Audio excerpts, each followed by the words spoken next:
Catherine जोहाना कुलमैन का जन्म 9 मई 1907 को कॉनकॉर्डिया, मिसौरी में हुआ था, जो अमेरिका के मिडवेस्ट क्षेत्र का एक छोटा सा शहर है। वह जोसेफ एडोल्फ कुलमैन और एम्मा वेनहोस्ट की पुत्री थीं।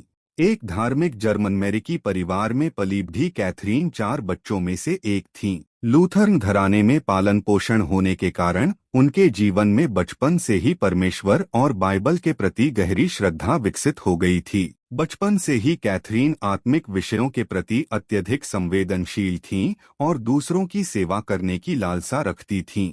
उनके पिता, जो पहले किसान और बाद में रियल एस्टेट एजेंट बने, अपने दयालु स्वभाव और उदारता के लिए जाने जाते थे, और यह गुण कैथरीन के चरित्र में भी झलकते थे। उनकी माता अधिक शांत स्वभाव की थीं, परंतु उनके द्वारा दिए गए नैतिक मूल्य कैथरीन के संपूर्ण जीवन में मार्गदर्शक सिद्ध हुए।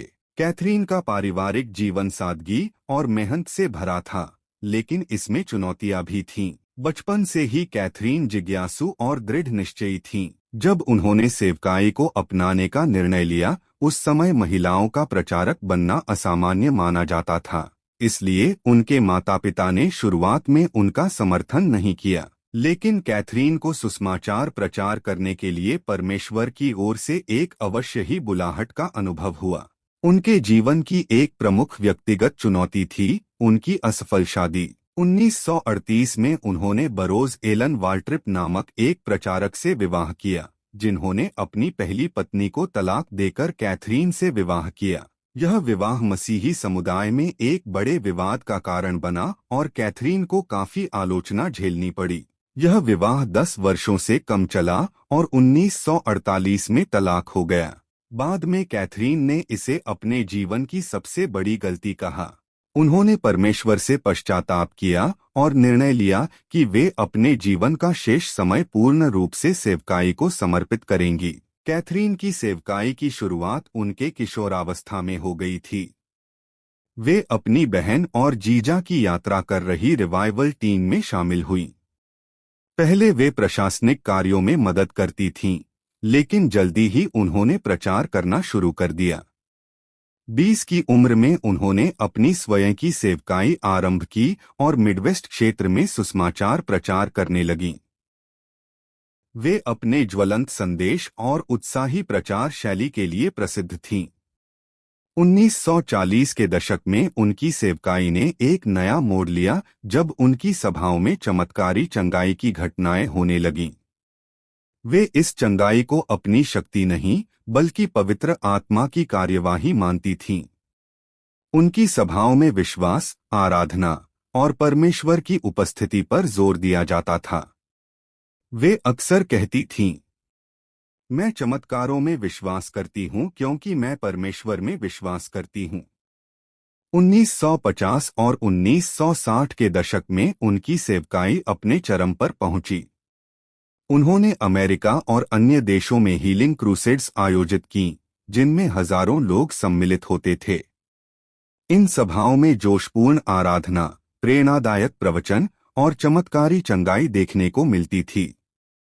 बहुत से लोग गंभीर बीमारियों, विकलांगताओं और पुराने रोगों से चंगे होने की गवाही देते थे।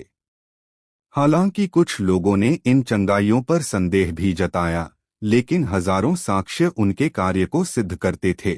उनकी लोकप्रियता और बढ़ी जब उनका रेडियो कार्यक्रम आई बिलीव इन मिरेकल्स और उनका टीवी शो राष्ट्रीय स्तर पर प्रसारित हुआ। उनका करिश्माई व्यक्तित्व और दिल से निकला संदेश लाखों श्रोताओं और दर्शकों के दिलों को छू गया। सफलता के बावजूद कैथरीन को भारी विरोध और आलोचना का सामना करना पड़ा। कुछ लोगों ने उन्हें धोखेबाज बताया और कई धार्मिक नेता एक महिला द्वारा प्रचार किए जाने पर आपत्ति जताते थे, लेकिन कैथरीन ने हमेशा विनम्रता से उत्तर दिया और सफलता का श्रेय केवल परमेश्वर को दिया। एक अन्य बड़ी चुनौती थी उनका शारीरिक स्वास्थ्य। जहां वे दूसरों के लिए चंगाई की प्रार्थना करती थीं, वहीं वे स्वयं हृदय की बीमारी से पीड़ित थीं। लगातार यात्रा और सेवकाई की वजह से उनका स्वास्थ्य खराब होता गया, लेकिन उन्होंने अंतिम सांस तक अपनी सेवकाई को जारी रखा। 20 फरवरी 1976 को हृदय की सर्जरी के बाद उत्पन्न जटिलताओं के कारण कैथरीन कुलमैन का निधन हो गया। वे उस समय 68 वर्ष की थीं। उनकी मृत्यु ने एक ऐसी सेवकाई का समापन किया जिसने करोड़ों लोगों को छुआ। कैथरीन कुलमैन को 20वीं सदी की सबसे प्रभावशाली मसीही प्रचारकों में से एक माना जाता है। उनका पवित्र आत्मा पर जोर पेंटेकोस्टल और करिश्माई आंदोलनों को एक नई दिशा देने वाला सिद्ध हुआ। बेनी हिन जैसे कई प्रमुख मसीही सेवकों ने उन्हें अपनी प्रेरणा बताया। चंगाई सेवकाई के अतिरिक्त वे अपनी दयालुता और उदारता के लिए भी जानी जाती थीं। वे अक्सर अपनी सभाओं की आय को दया कार्यों और विश्वव्यापी मिशनों के लिए दान कर देती थीं। उनकी अनोखी शैली, सफेद बहती हुई पोशाकें, भावनात्मक प्रचार और दर्शकों से सीधे संवाद आज भी स्मरण किया जाता है।